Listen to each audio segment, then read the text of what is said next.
David and Anita met when they were both struggling. David wasn't rich, he didn't own a car, sometimes he barely even had enough money to feed himself. But he loved Anita with everything he had. Whenever Anita was broke, David would skip meals just to send her money. He would make sure that he tries and make Anita happy. Whenever she was sick, he would spend nights awake praying and checking up on her. When Anita's phone got stolen, David almost used all his savings to buy another one. His friends called him a fool. She doesn't love you the way you love her. David never listened. Believed love was sacrifice. Years passed.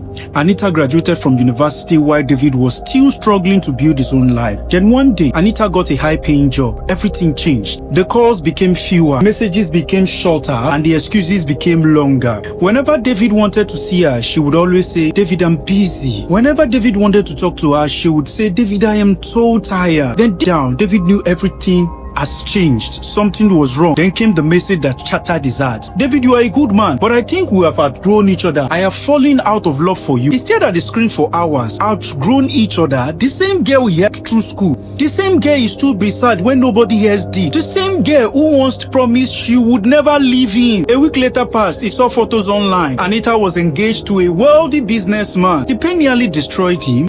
Few months, he couldn't sleep. He blamed himself. He questioned his words. He wondered if love was only for people with money. But life moved on. David focused on himself. He worked harder, learned new skills. He opened a business, started a small business. The small business became a massive company. The company became successful. Years later, David walked into a charity event as a guest speaker. You know that young, rich guy. As he greeted people, a familiar voice called his name. It was Anita. But she wasn't smiling. The wealthy businessman she left him for had abandoned, and after a failed marriage, life had humbled her. Tears filled her eyes. "David, I made the biggest mistake of my life." David looked at her quietly. Years ago, those words would have still meant a lot to David. But now they meant nothing. He smiled politely and replied, "You didn't make a mistake. You made a choice, and that choice you made changed my life forever." The room felt silent. Then he added, "Sometimes God removed people from our life because they would have ruined the future he had prepared for us." Then David walked away, not because he hated her, not because he wanted revenge, but because some hearts healed so completely that they no longer chased the people who broke them. And for the very first time in many years, he was finally free.